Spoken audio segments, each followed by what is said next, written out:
office to look after our interests, and you have not done that. If you can't come and stand in solidarity with the black community, this is your final term, brother, because the black community will not stand in solidarity with you on election day. Do your job. Yeah, do your job. We're not asking for anything. We're not asking for anything radical. We're asking for basic human rights, and we're asking for politicians who we voted for to represent us. If they can't represent us, stop voting for them. And it's just as simple as that.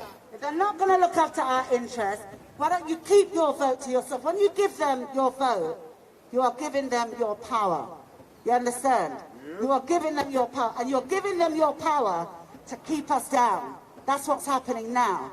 So you know what? If they're not going to look after our interests, don't vote for them. Don't give them your power. We might as well keep our power for ourselves and just be powerful. Yeah. I'm going to introduce some speakers. You're not yet. Yeah.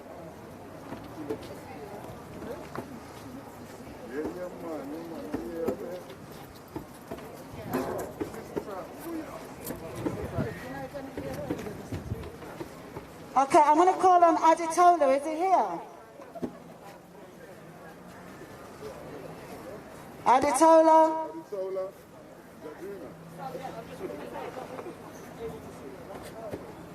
Is Martin Scott here?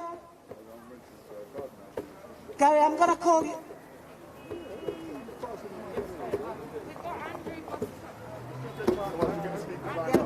Go for it, go. Go for it, Gary. Don't put a chanting whilst we get the speakers lined up. No justice, no peace, no racist police. No justice, no peace, no racist police. No justice, no peace, no racist police. No justice, no peace, no racist police. Black lives matter.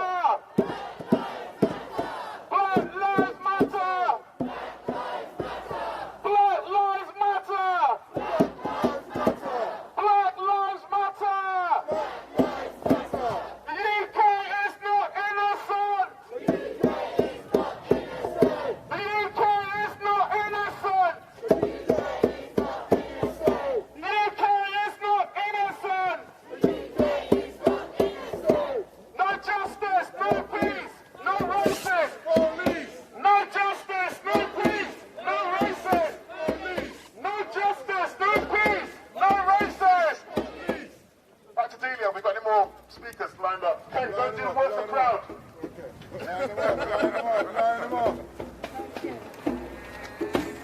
Thank you very much. We've got a list of speakers. I think some of them aren't here yet. Actually, if you were down to speak today, can you come and make yourself known to me? And then that's probably going to be easier. Gary, do you want to do your speech? And then I'll introduce you, Gary McFarlane, everybody. Yes. Gary, I want you to take the helm there. You're very good at starting things off and running things from the front. Just let's take it from the stick from there. Yeah. Well, thank you all for coming out. Thank you so much for taking time out to schedule to come out here. This important demonstration is so important, particularly about the mothers that would have been horrified to see the video that shows the youngsters being violated by someone that's supposed to be there to safeguard them. I've spoken.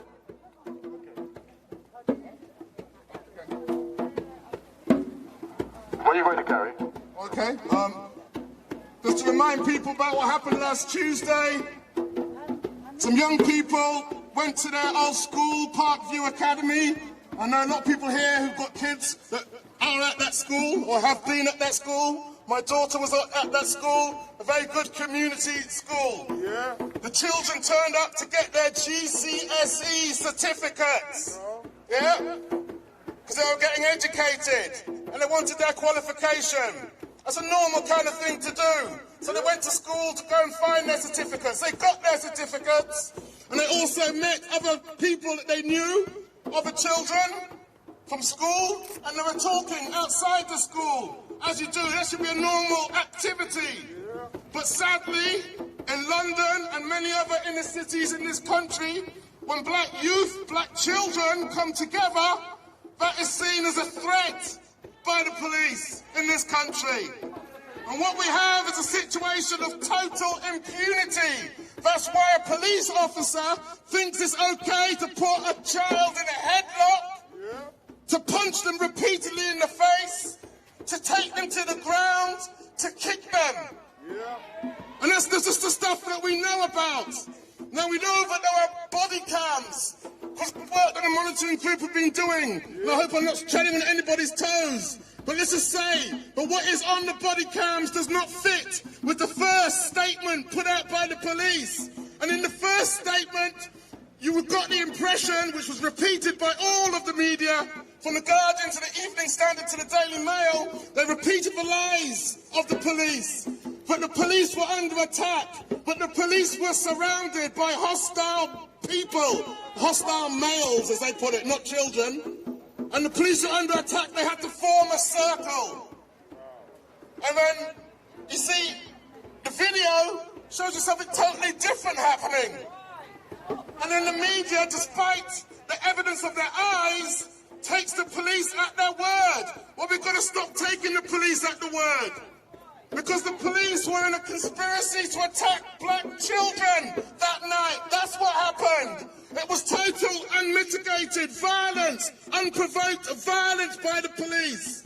So they've now produced a second statement where they do admit that there was a punch, and there's more than one punch, thrown by that police officer. But that police officer apparently has been moved out of the borough. But that's no good, because he's just gone somewhere else to go and beat up on black children. That's not what we want. We want that police officer sacked. And this is part of a continuum. It's not an isolated incident. People know about the body dragged out of the River Lee. Or maybe you don't. Black youths being chased by the police, and one's ended up dead, and we still don't have the internal investigation report. People will know about the tasering that took place of a black youth in the summer.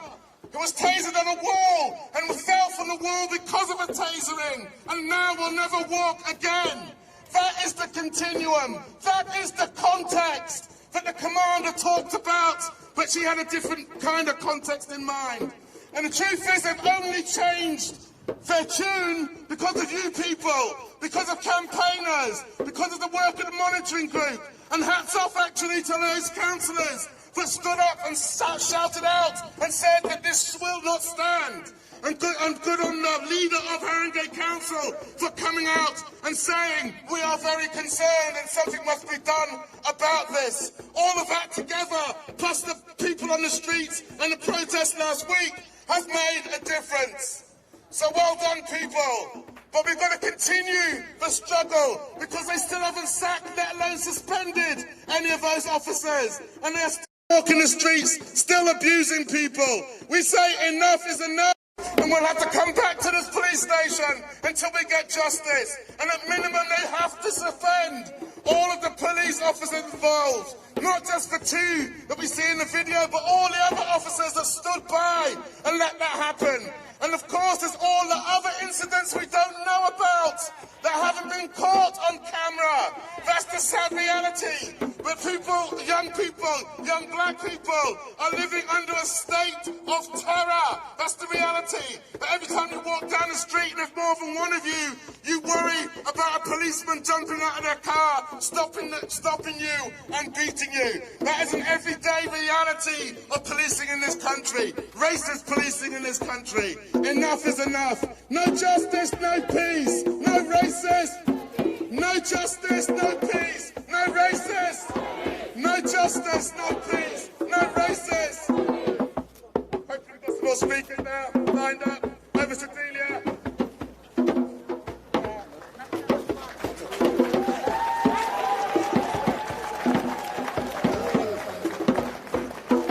Yes.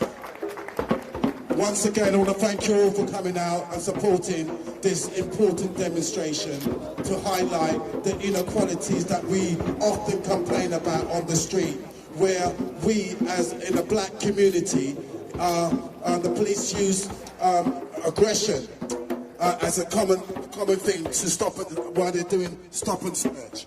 My name is Hines. I'm the chair of the Harringay Independent Stop and Search Monitoring Group, and we have been privileged in the sense that we're breaking grounds. We actually saw the police body-worn video. It's the first time that this has happened, but I am also had to sign confidentiality, which means that I can't go into detail as to what it is that I did see. But nonetheless, what it was, it did not align with what the borough commander first statement said. So much so that we were so distraught and annoyed and angered by what was put out in the first press release that we held talks with the borough commander, which kind of give her credit. She stepped up and she altered and put a second statement out, which was much more balanced. Now, I've got to say simply this. This young man is not the first person to be violated by the police, and he won't be the last.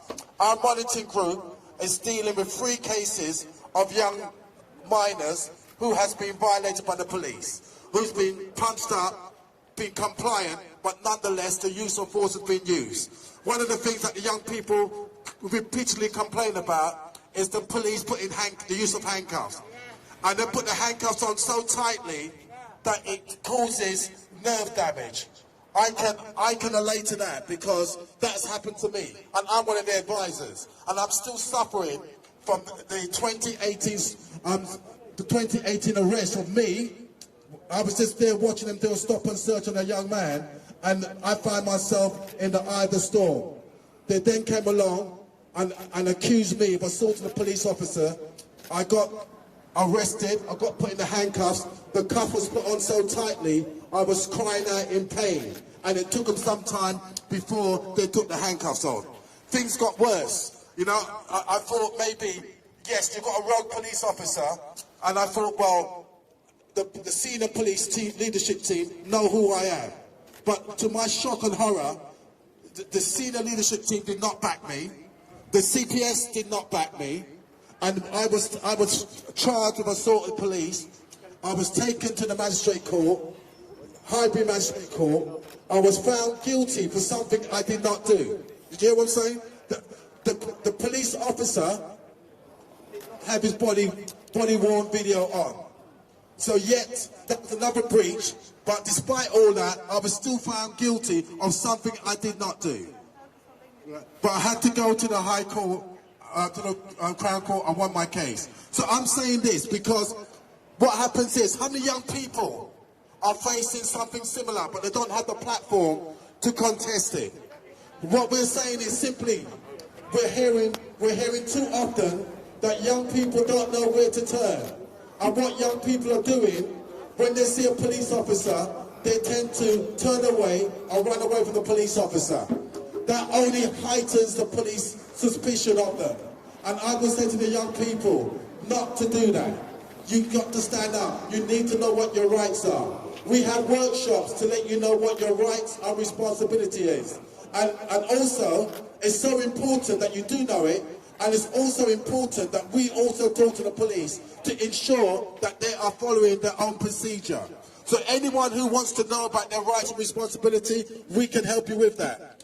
We've alluded to the case of Jordan Brown, who was one of those youngsters that was scared of the police, tried to run away from the police, tried to jump over a wall, got tasered, fell off the wall, broke his back. Now he's in a wheelchair. Now the case was supposed to be concluded by the ILPC sometime in December.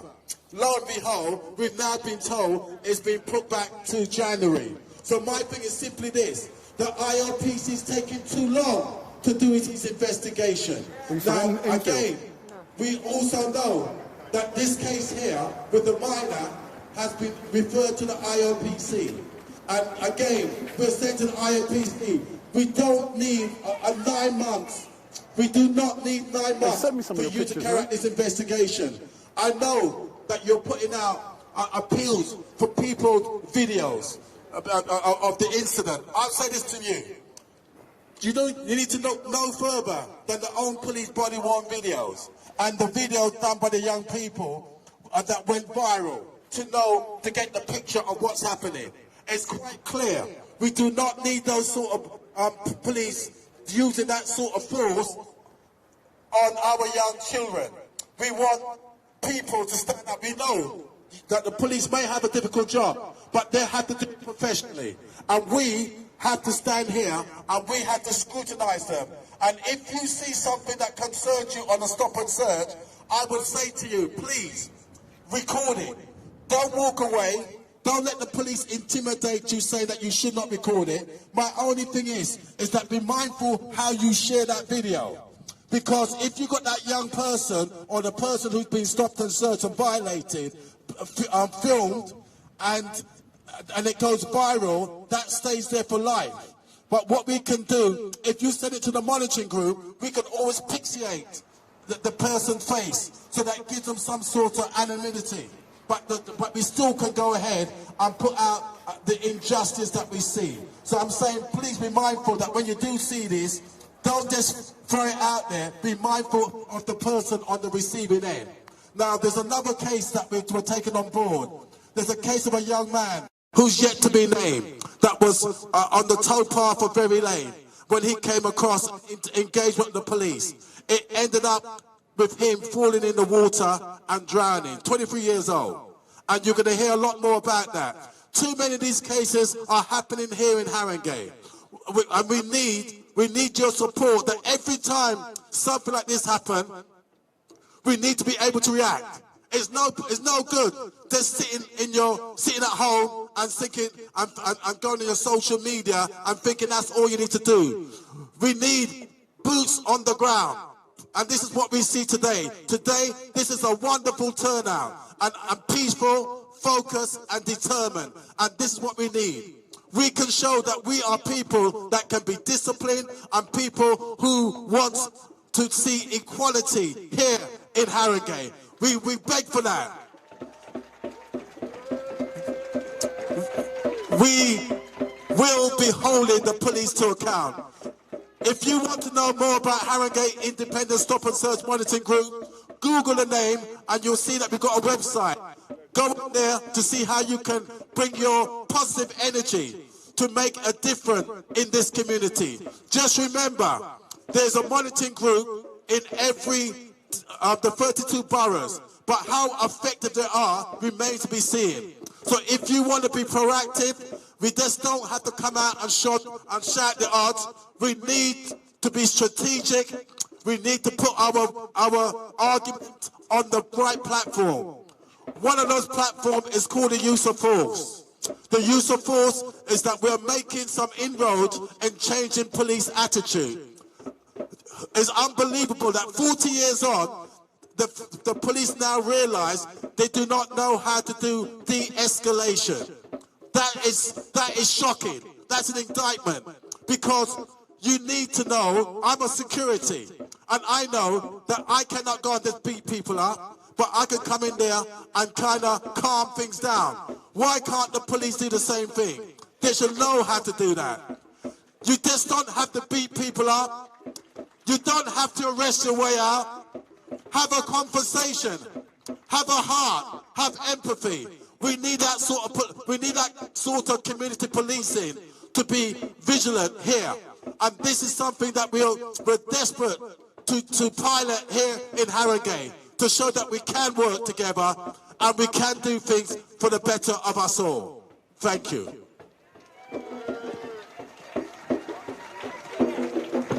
Andrew.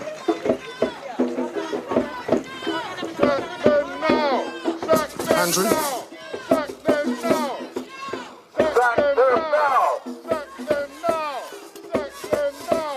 Sack them now.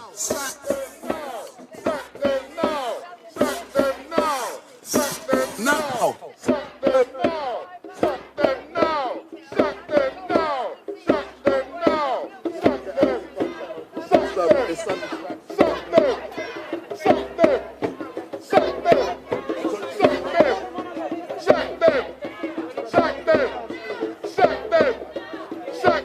One, two, one, two, one, two. Thank you. Thank you very much. Thank you. Thank you. Thank you very much. Hello.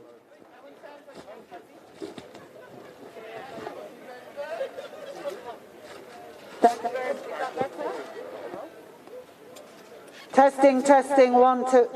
Thank you very much, Ken, for that very empowering speech. And I hope you've heard what we're saying today. We're asking for the police officer that abused the child, which is what he did. It was child abuse, and we're asking for him to be sacked. And I think that's a reasonable demand. And because we live in a democracy, people, we're going to do a bit of democracy here. Yeah? So I'm going to call a vote. Because I want to test the mood of the Tottenham people and allies from across London. I'm going to call a vote. All in favour of the police officer who abused the child being sacked. Hold up your hand. Well, all right? All right? All right? Okay, hold on. We've got to finish the vote. We've got to finish it. This is a democracy. This is a democratic vote. Anybody against the police officer being sacked? Any abstentions? That was a unanimous vote, people. The people of Tottenham have spoken. It was a unanimous vote. Later on, I'm going to be reading out the list of demands from Black Lives Matter Tottenham. And Black Lives Matter Enfield absolutely support all of the demands. But you know what? We've got a special speaker here, Andrew Boateng. And you might have remembered what happened to him and his son. So can we give Andrew a round of applause, please, people?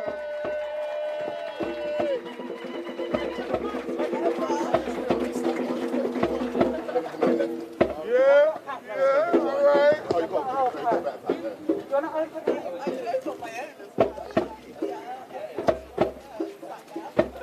I'm just trying to... Bear with us, people. This is quite loud, so it's okay.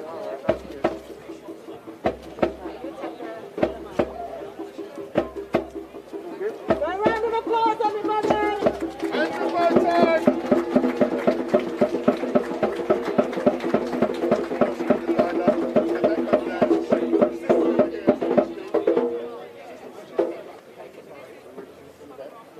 everybody!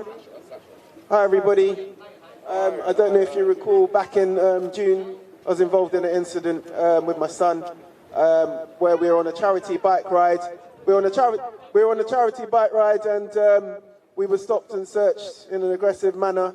Ended up with my son being injured. We were handcuffed, and it was a terrible incident, really. But obviously that was a while ago. The IOPC are still investigating that.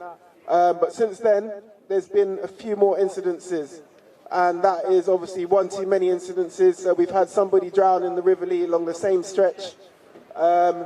We've now also had some school kids going to collect their GCSEs, and they have been assaulted by the police. Obviously, there's some wider context around that not everybody knows about. What I'd like to focus on also is the fact that we all need to sort of come together and really sort of unify to hit home the message that it's not okay for the youth in Tottenham and across the UK to be sort of targeted disproportionately where it comes to stop and search. Again, it is a minority of officers. It's not all police officers. You know, it's an institutional thing, I think. There is some great work being done, I have to say, behind the scenes by the Stop and Search Monitoring Group.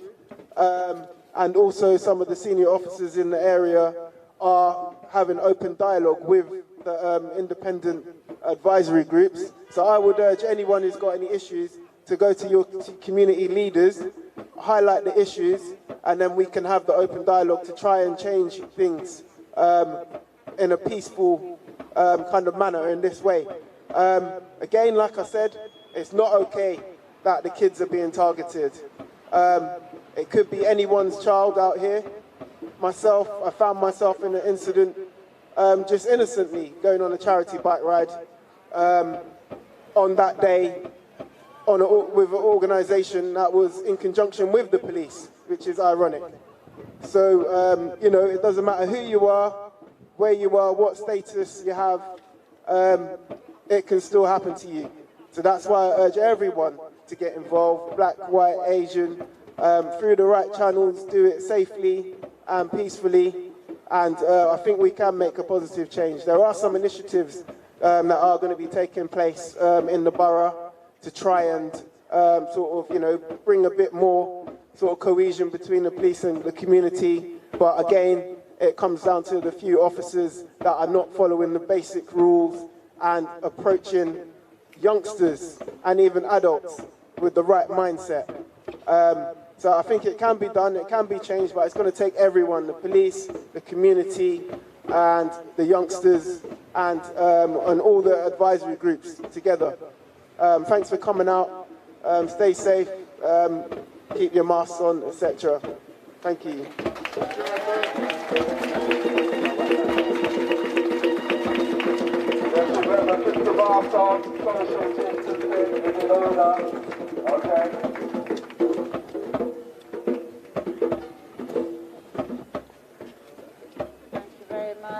Thank you so much, Andrew. Give him a round of applause again, everybody.